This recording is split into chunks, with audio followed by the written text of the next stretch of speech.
Welcome to Journey to Esquire, the podcast. I'm Jocelyn Hardrick, founder and president of Diversity Access Pipeline, Inc., the company behind this podcast and other great programs, like Journey to Esquire Scholarship and Leadership Program, which provides $2,000 cash scholarships to third-year law students and internships to second-year law students, along with leadership training and mentors. And Journey to Esquire, the blog, which provides insightful articles to help navigate you through law school and beyond. Find out more on our website, www.journeytoesquire.com. This slide, before I get into the program and my experience, I just wanted to take a moment to recognize and sort of express my gratitude to Jocelyn for starting this program. I had the unique experience of sort of witness the pilot program as an intern because I met her at a coffee at the courthouse, which is why I have this coffee little picture. And ever since I met her, she's been instrumental to my experience in law school and helping me thereafter as I graduate in about 2-3 weeks. So just thank you so much for this. It's a need that the community, especially in Tampa Bay, the community needed. And I feel like it's definitely helping a lot of us in the diverse community and who are in law school and haven't had as much resources as they could have had. So that was amazing.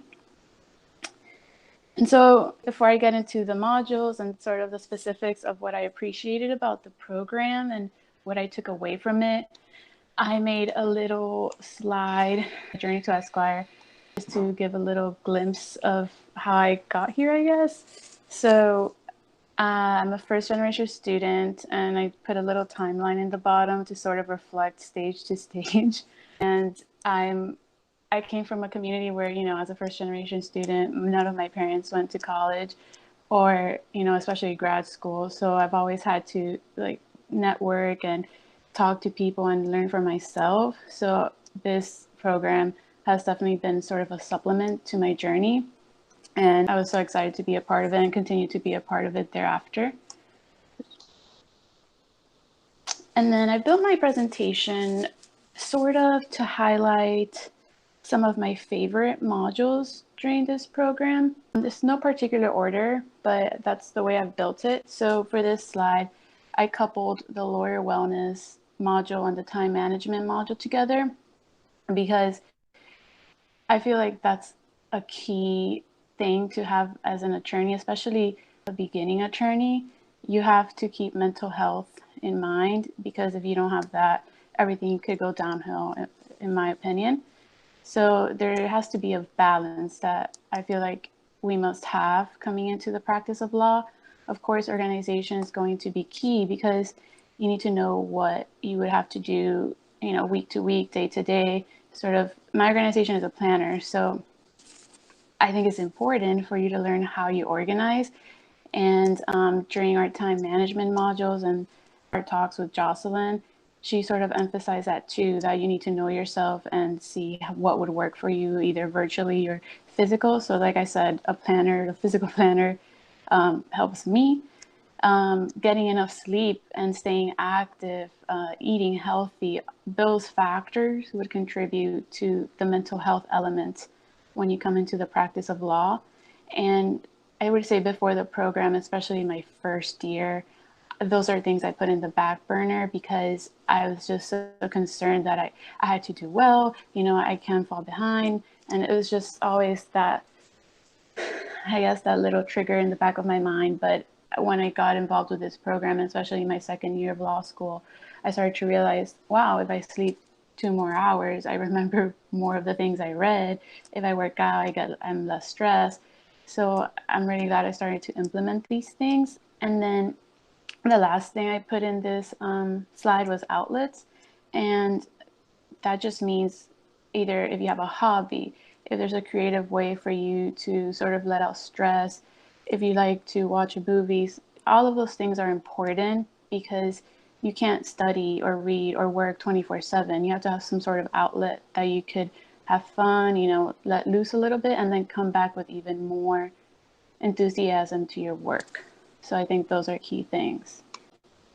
Another module that I really, really enjoyed was the legal writing modules. I think it's important, especially myself. I don't have any lawyers in the family, so I didn't have that pre-exposure of, this is how you should write in research. This is the audience that you're tailoring your work to. So I always tried in my classes to, pay as much attention and take as much as I could away. These legal writing modules were definitely a huge supplement to my schoolwork. For example, the second one, we had a couple of attorneys come in, one private practice and one from the public sector, and they both gave differing perspectives that I had never considered. Putting pen to paper before like law school, I had to have everything perfect before I even started to type. And I realized the farther I got along in law school, just putting a word on paper is going to get you started. It's about putting that first word down and then working from there. In the modules, the attorneys talk about editing and the editing phase, which is extremely important because that's really where your writing is going to develop. So you could put whatever you need to write down, but the editing phase is where the magic is going to happen because that's where you get to catch mistakes, where you get to add things. So having time reserved for that is very important. I had never looked at it that way, so I'm glad that I was able to learn that. And of course, practice makes perfect. That's also something that they talked about even as seasoned attorneys. They still are not that perfect. It still kind of sucks to write the first draft because at the end you feel like, wow, what is this? Which is what gets you to the editing phase and then, having a finished work product. So the legal writing modules were extremely, extremely helpful to me because they offered a new perspective I hadn't considered when tackling legal writing and creating work product. The judicial clerkships module I loved. So since I came into law school, I knew that I want to do a clerkship at some point. And first, before the program as a first year, I'm like, oh, how do you get a clerkship? There's only like select few. I didn't know a lot. So through the program and through Jocelyn, who was a former law clerk at the federal court, I've learned a lot. And I've learned three things: that everyone has their own path. You shouldn't close doors. And, obviously it's an unparalleled learning experience. I've heard from attorneys who have practiced and gone to do a judicial clerkship and vice versa. Attorneys that get out of law school, go to clerkships, and then go to private practice. So that helped me sort of framed my plans and know that I have to be flexible. It might not be right after law school, but that's still an opportunity that is there for me after I'm in practice, which I think I'll always consider. Don't close doors. Obviously, that's just whoever you meet or people that you could talk to who have done these clerkships, although maybe you're not applying for one right now. It's good to know those people and just hear from their experience. I feel is most important because if, for example, when I'm applying, I can know what they did and take that into consideration.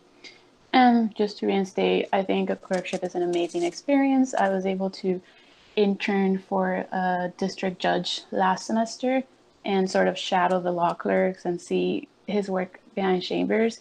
So I feel like that experience was amazing, but as a clerk, as a law clerk, it would be expanded. So I liked that module a lot. And then, of course, bar prep. What I took away from the bar prep modules was it's another exam. It's just another exam. And it's all about mindset. And I'm really glad that we had one of our alums come in to talk during this module, Jamima, who passed, yay. And she sort of reinstated what I've always, kind of kept in mind, that it's a mindset. If you tell yourself you can do this, then you will do this. So just keeping a positive mindset throughout, knowing that you're capable. Thousands of attorneys have passed the bar. Why can't you?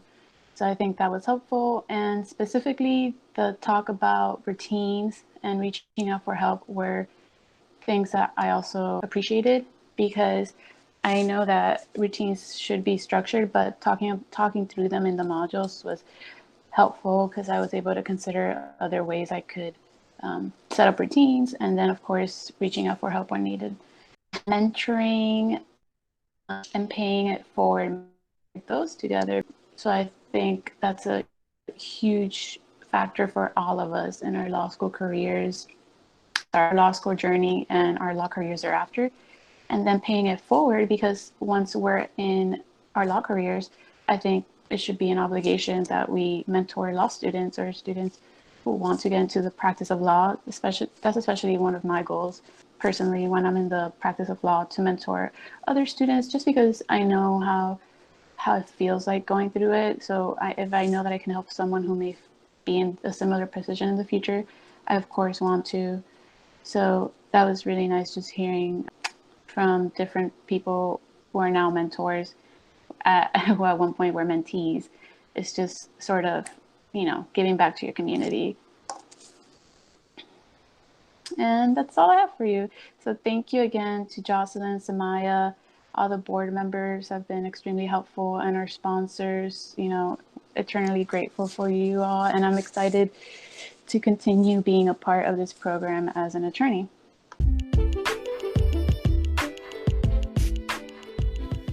Thanks for tuning in to another great episode of Journey to Esquire, the podcast. Support, share, subscribe. And for more, visit www.journeytoesquire.com.